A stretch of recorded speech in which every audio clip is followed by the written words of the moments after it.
সুপ্রিয় দ্বাদশ শ্রেণীর শিক্ষার্থী বন্ধুরা, আজকে আমি আমার এই ভিডিওতে নিয়ে এসেছি দ্বাদশ শ্রেণীর ভূগোল প্রশ্নবিচিত্রা মডেল কোশ্চেন পেপার 2 এর এসএকিউ সমাধান নিয়ে। চলো আর দেরি না করে দেখে নেওয়া যাক দ্বাদশ শ্রেণীর ভূগোল প্রশ্নবিচিত্রা মডেল কোশ্চেন পেপার 2 এর এসএকিউ সমাধান। প্রথম প্রশ্ন রয়েছে পুঞ্জিত ক্ষয়।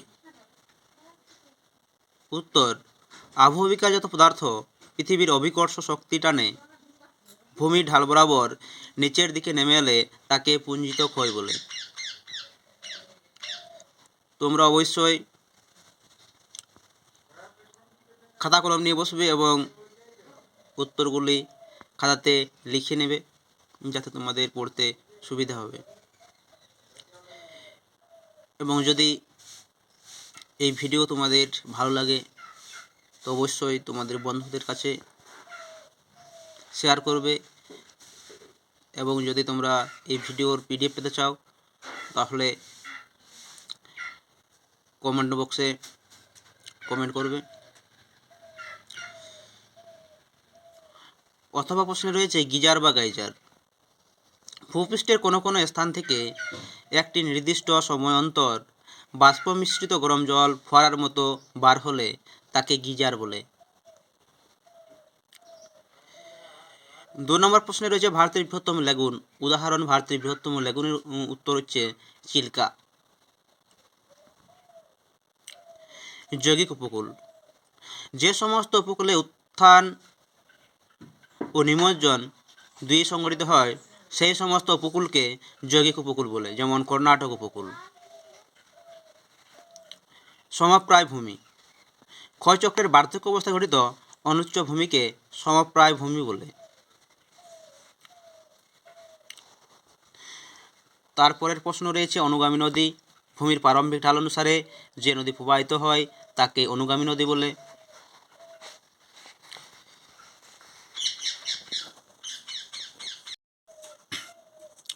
চারের অথবা প্রশ্নে রয়েছে পিনাট সদৃশ জলনিগম প্রণালী। উত্তর: পাখির পালকের মতো দেখতে হয়। 16 উত্তর: মৃত্তিকা গঠনকারী প্রক্রিয়াগুলির প্রভাবে মূলশিলার উপর যে নরম শিথিল হিউমাস সমৃদ্ধ স্তর গড়ে ওঠে তাকে সোলাম বলে। মৃত্তিকা সংরক্ষণের পদ্ধতি। মৃত্তিকা সংরক্ষণের দুটি পদ্ধতি হলো বৈজ্ঞানিক পদ্ধতিতে কৃষিকাজ করা এবং পশুচারণ নিয়ন্ত্রণ করা। 6 নম্বর প্রশ্ন, হেকিস্টোথার্মস উদ্ভিদ কোন জলবায়ুতে জন্মায়? উত্তর: তুন্দ্রা ও মেরু জলবায়ুতে জন্মায়। 7 নম্বর প্রশ্ন, কোপেনের জলবায়ুতে বিএস বলতে বোঝায়? কোপেনের জলবায়ুতে বিএস বলতে বোঝায় মরুপ্রায় ও স্তব্ধ জলবায়ুকে। 7 অথবা প্রশ্ন রয়েছে কিয়োটো প্রোটোকল চুক্তির উদ্দেশ্য? উত্তর: গ্রিনহাউস গ্যাস নির্গমন হ্রাস করা কিয়োটো প্রোটোকল চুক্তির অন্যতম উদ্দেশ্য ছিল। পরবর্তী প্রশ্ন, ভারতের দুটি হটস্পটের উদাহরণ? উত্তর: পশ্চিমঘাট পর্বত ও পূর্ব হিমালয়। 8 অথবা প্রশ্নে রয়েছে একসুটি সংরক্ষণ। উদ্ভিদ ও প্রাণীর নিজস্ব প্রাকৃতিক আবাসস্থলের বাইরে তাদের সংরক্ষণ করার পদ্ধতিকে একসুটি সংরক্ষণ বলে। 9 নম্বর প্রশ্নে রয়েছে ডার্ট এর পুরো অর্থ? Deep ocean assessment and reporting of সুনামিস।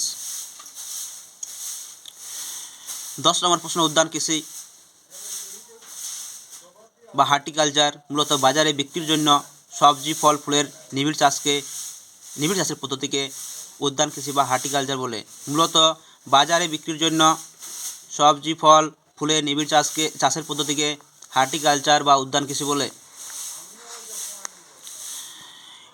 11 নম্বর প্রশ্নে রয়েছে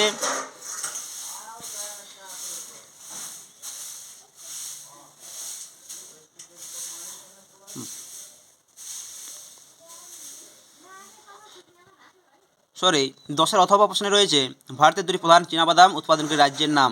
গুজরাট ও রাজস্থান।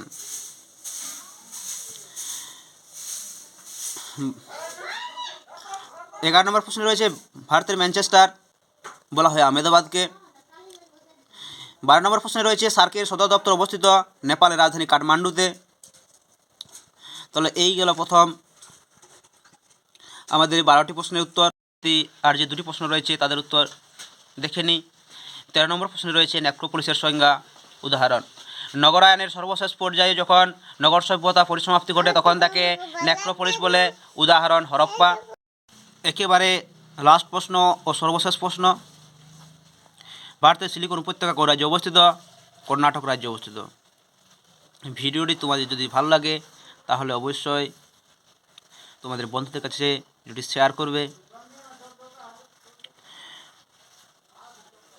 এবং নিয়মিত প্রশ্নবিদ্যার ভূগোল প্রশ্নবিদ্যার এসে সমাধান পেতে অবশ্যই চ্যানেলটিকে সাবস্ক্রাইব করে রাখবে।